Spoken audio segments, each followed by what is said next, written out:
All right, guys, we're back out here at the LSU football practice facility, day number 9 of LSU football practice. Of course, coming off of a big scrimmage on Saturday.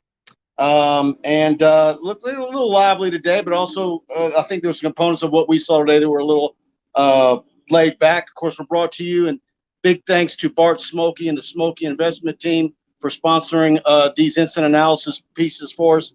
And I'm going to talk about them a little bit further on in the show. Please do me a favor, share this on Facebook, hit the like button on both Facebook and YouTube. And, of course, I'm here with Buddy Sanji, who's with us every practice. And what'd you see, buddy? You think? Man, I tell you what, I was worried about you. Mike got caught up in the traffic, but we were actually delayed. First day this year where we had to wait outside the gate. And, of course, I've spent an inordinate amount of time looking at the offensive line and didn't see Jason Hines and didn't see Garrett Dellinger. So right off the gate, and I know Blake doesn't worry about the offensive line because he was a former offensive lineman, but I worry about it, Mike, simply because very physical spot, and Brad Davis inherited all of these players. We know that they'll be much better with already the guys that they got coming in, but LSU's a little thin. There are rumors and innuendos that Dellinger has a pretty serious shoulder situation, so we'll see if Coach O gets asked about that.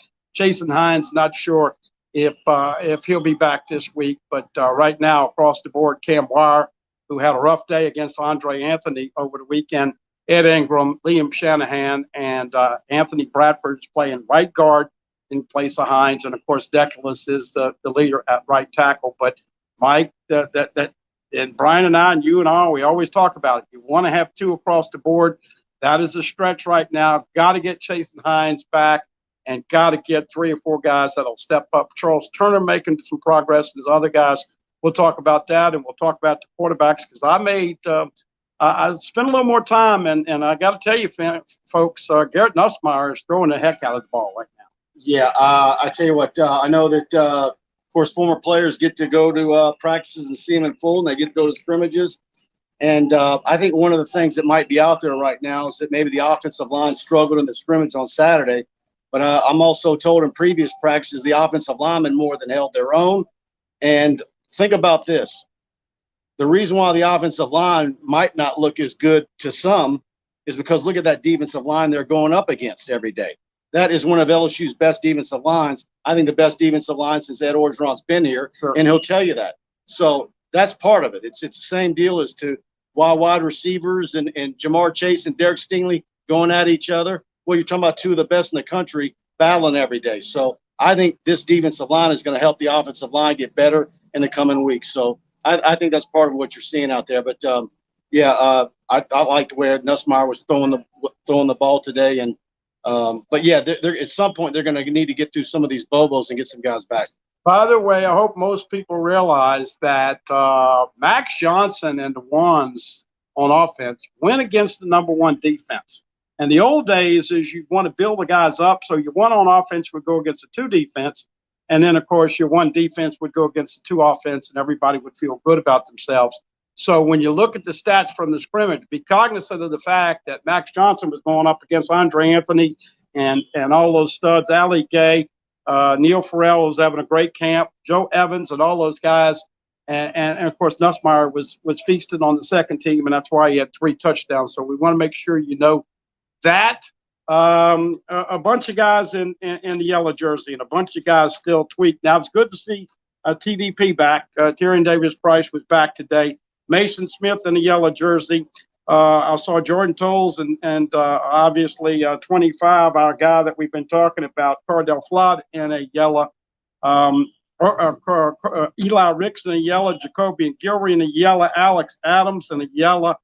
Obviously, Dwight McLaughlin in a yellow.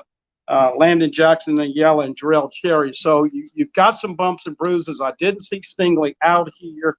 Didn't see obvious with as the aforementioned Dellinger and Jason Hines. So, Mike, this is a crucial week to get through the tough.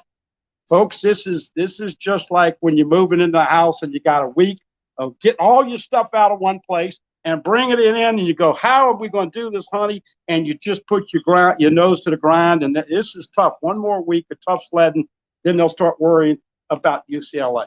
This instant analysis practice report is brought to you by the Smoky Investment Team. They have over 45 years of combined experience in handling their clients' financial needs. In this financial environment, experience does matter. And call Bart or Brian Smoky at 318-448-3201. Tell them you heard about them on TigerBait.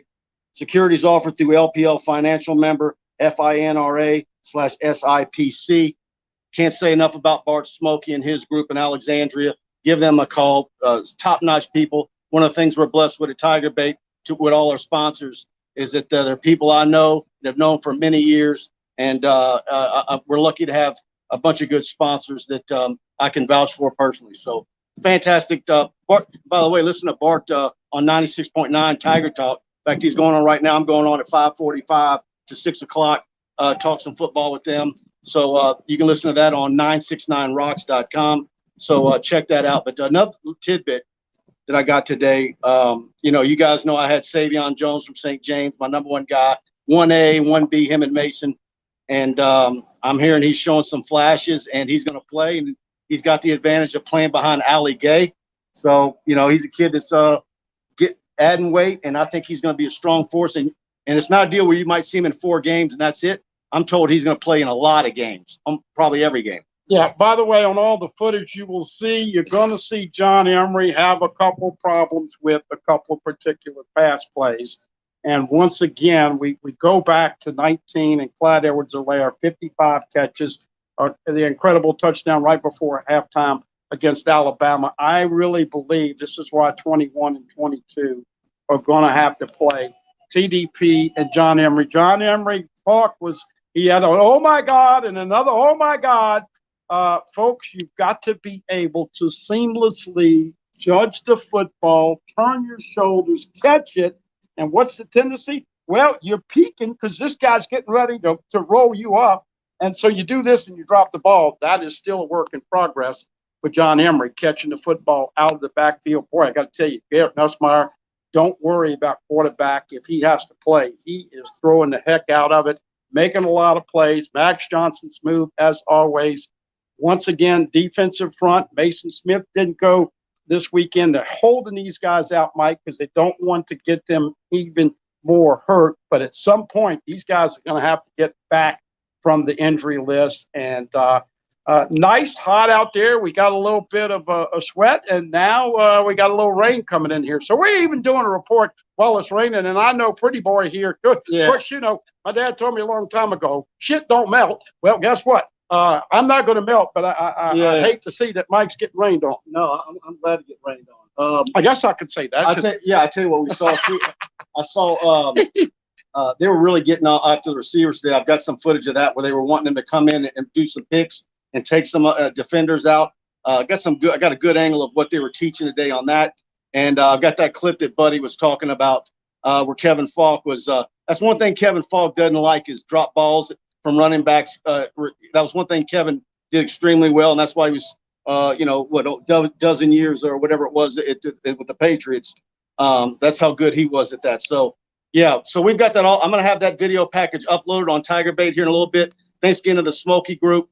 I'll have that up on TigerBait as soon as I get back to the office, and that and much more on TigerBait.com. So, a couple more tidbits real quick. Thunder and Lightning. I tried to give that nickname to TDP and John Emery. Well, guess what? That's what they called Corey Kiner and Armani Goodwin, Thunder and Lightning. Neil Farrell today in player interviews says Mason Smith, you wouldn't think he's a freshman.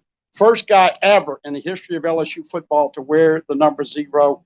Hadn't heard much about Jay Roy. We can't see the D-line, but I expect him to come.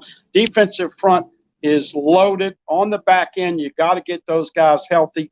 And, oh, by the way, it does look like Peyton Tide is the starting punter, but Avery Atkins is right there as the backup if needed be. So we'll continue to update you.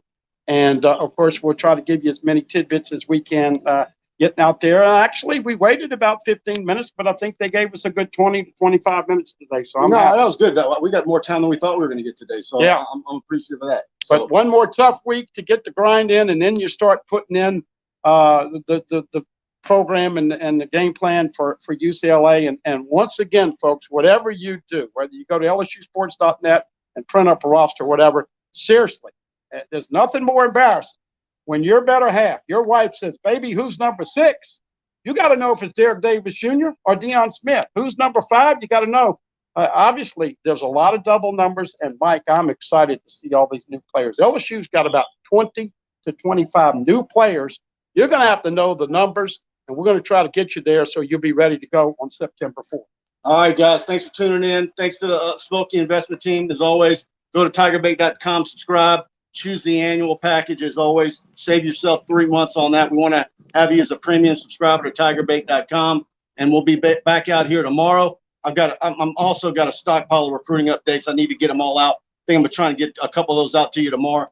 So go to TigerBait.com, subscribe, and please do me a favor, share this on social media to the LSU groups. And if you're on YouTube, hit the subscribe button and the notification bell. Every time we go live, you'll get an alert as soon as we go live. So, all right, guys, see y'all tomorrow. Thanks.